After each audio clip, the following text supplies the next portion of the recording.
Hey YouTube, just gonna teach you how to clean a 1911. I know there's quite a few videos out there, but maybe this is the one you stumble upon, and 1911s can be a little bit tricky to clean. So first things first, make sure it's unloaded. This one's loaded. I carry it every day and I practice on the gun I carry. So I'm just done with the range trip, so I'm gonna unload it now. Gonna drop the mag, flip the safety off, rack the round out of the chamber, put that aside, and go ahead and lock it back to demonstrate that it is unloaded.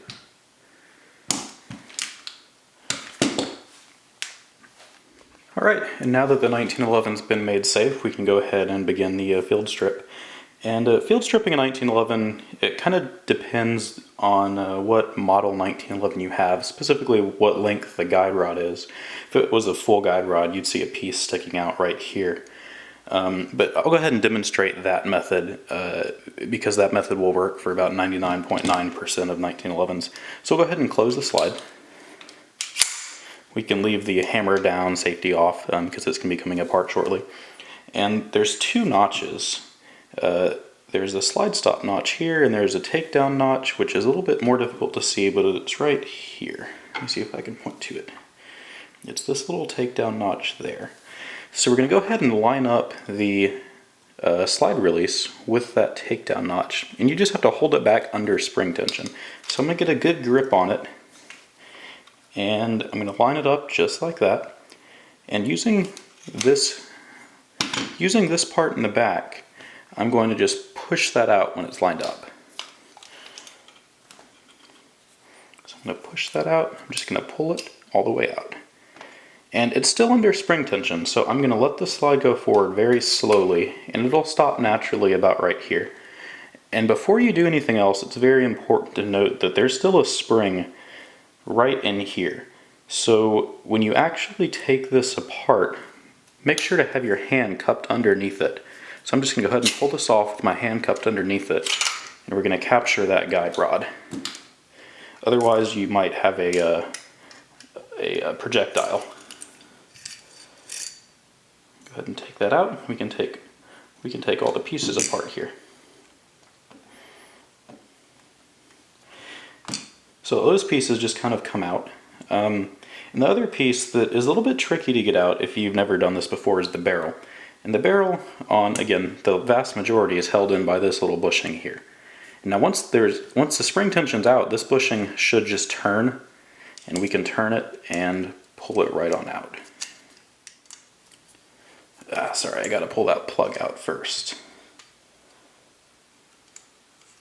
Pull that recoil plug out, and I can turn this. This bushing will pop out. And now the barrel, just fold that link down and the barrel will slide out the front. Just go ahead and slide that out there. And now it's in all of its parts. And now that it's taken apart, there's not much else to do except start cleaning. And I'll probably end up time-lapsing some of this, and I think I'll provide a full-length version as well. But I'll cut in the time-lapse for parts that I think will be beneficial, but there will be a good amount of just scrubbing.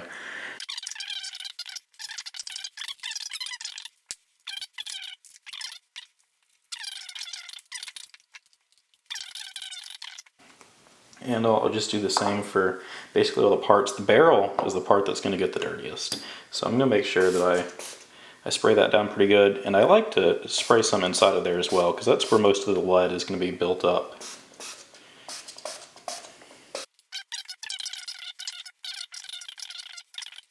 The only thing that I will be a little bit more judicious about is the frame, because it does have some pretty nice wood grips that shouldn't be just covered in solvent. So I will make sure I kind of dry my hand off a little bit and just use a dry patch. Just use a patch on the frame.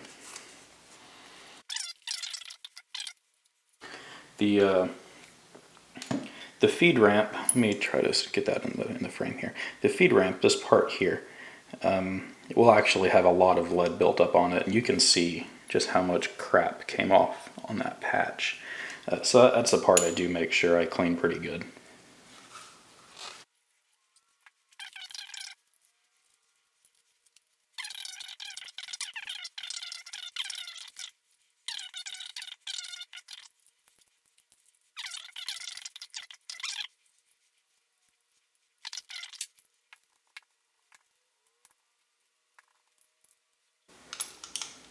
I like to make sure grime doesn't build up under this Series 80 safety, which is this little metal part I'm fiddling with.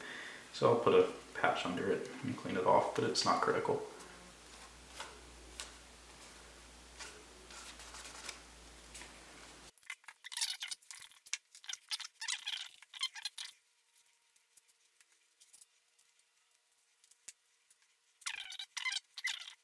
And the recoil spring always gets dirty. I like to just wrap a patch around it, and I just start kind of coiling it, spiraling it through there. Cleans it off pretty good. I'll use the same patch, and I'll wipe the majority of this lead and gunk off the outside of the barrel.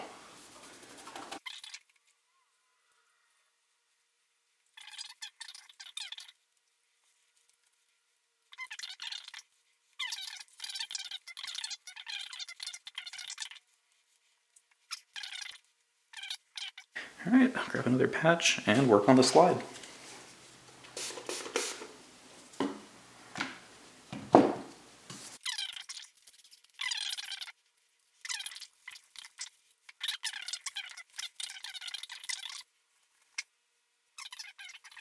I'm going to grab a brush. Okay, looks like a toothbrush. It's got bristles on both ends. It's relatively stiff plastic bristles. It's not going to damage anything inside of it. And it works pretty well for getting carbon out. So, you can get it on Midway, Amazon, Brownells, whatever your retailer of choice is. You can probably find it at Cabela's as well. But I'm just going to go ahead and start brushing it out.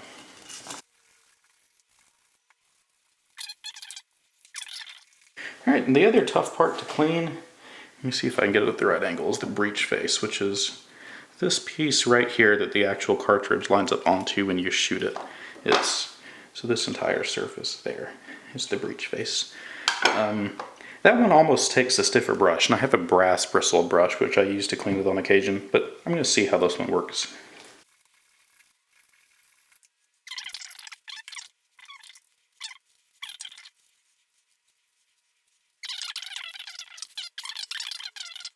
Really, all that leaves is the barrel. And the barrel has been, I always like to spray the barrel first to make sure I can get that solvent in there and just get it working. Solvent takes a little bit of time to work, but I'll wet it down again because it makes the patches go through a little bit easier. So I'm going to go ahead and wet that barrel down.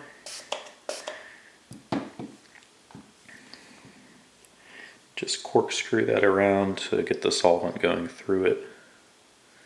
Okay, and I'll go ahead and pick up a patch, and this is the part where you might need some additional tools.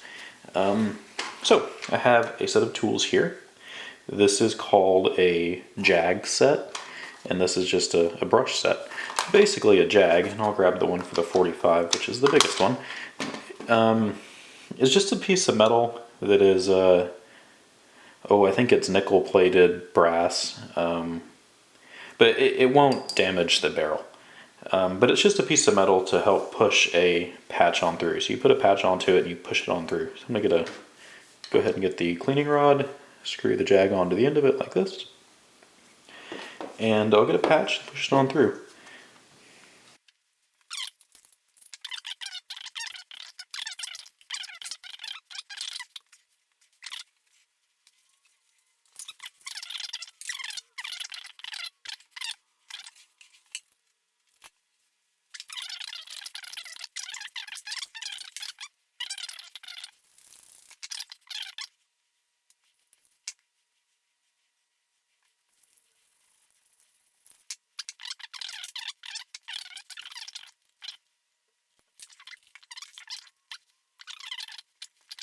Okay, there you go. You can still see some lead shining there, so it is still taking stuff off. I'll go ahead and use the back side and push it through one more time. Alright, that looks an awful lot better. I don't see any big pieces of lead coming out. So I'm going to look through this barrel one more time. Yeah, much better. Well, we're basically done. We're done with the cleaning part. And all that leaves is oiling it. So depending on what solvent you use, and hops does a pretty darn good job of stripping away everything, but especially if you're using some tougher solvent, all the oil is stripped away, and moisture is the enemy of steel. So it's important to make sure you re-oil all the parts. For that I use an oil called Italian gun grease. It's one of those things that I heard advertised on TV once, thought it sounded interesting, and I give it a try. And as far as I know, it works really well. One of the quirks about it is it smells exactly like Play-Doh. I can't explain it, but I'm happy with it. Again, you use what you want, and I have a whole bunch of other stuff in my cleaning kit as well, but I like that. So, not trying to push it on you. Let me go ahead and grab a couple more patches to use for the oil, and we can get the reassembly started.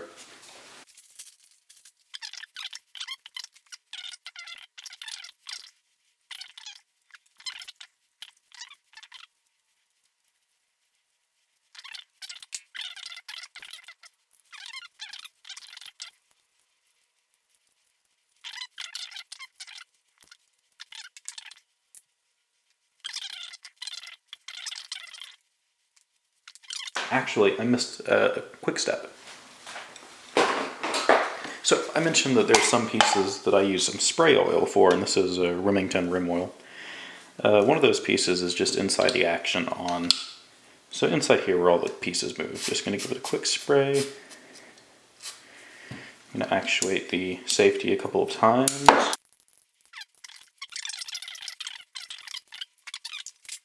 And oh yeah, also make sure that you put a little bit of oil down the barrel.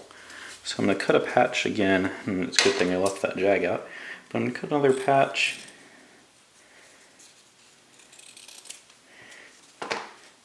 Just wet it with the oil. That will be plenty. And just push it through the barrel.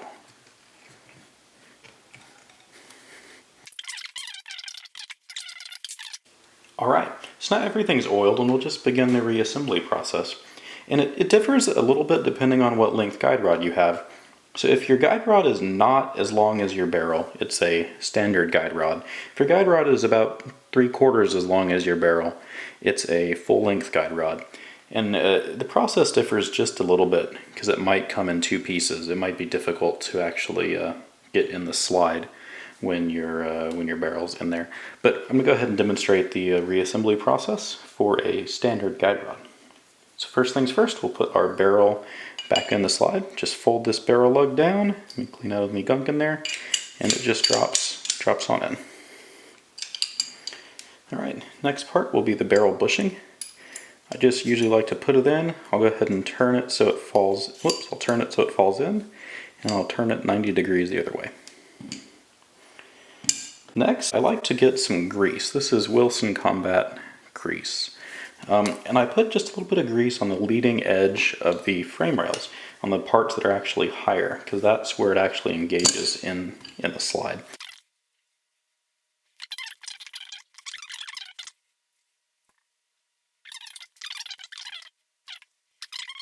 Oops, another part that I need to make sure to put in is the guide rod. Put that guide rod in there. And you can even just put the spring in through the hole, just like that. And we can go ahead and put this back together. And something I just did with my thumb is make sure this barrel link is just hanging straight down. So we'll go ahead and let me change my angle so I can see everything, and just line everything up and push it on in. Okay. So now you'll notice that if I move the slide slightly, you see that barrel lug hanging down, that barrel link, sorry. So you want to put that dead center, and then we'll grab our slide stop and put it through there straight down so it's hanging into the trigger guard. And this is really the only tricky part. Some people will rotate it where it drags. I don't like to do that. I don't like a scratch on my 1911. So what we'll do is we'll line up the takedown notch here, and we'll pull this out just slightly, and we will put it on top of that plunger. Now, all you do is you push down with your left thumb and up with your right thumb, and it just falls in the hole, just like that. And you can make sure that it's in by making sure the slide doesn't go any further forward than flush with your back of the frame. The only piece left is this recoil plug, and this is where the projectile might happen.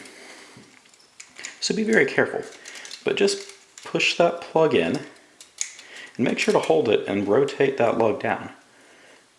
So you just rotate that bushing and you'll hear it click into place. Alright, it's clicked in, everything's good. And now it'll function normally. And that's about all there is to it. I will do a final wipe down with a dry patch to get all the excess oil off.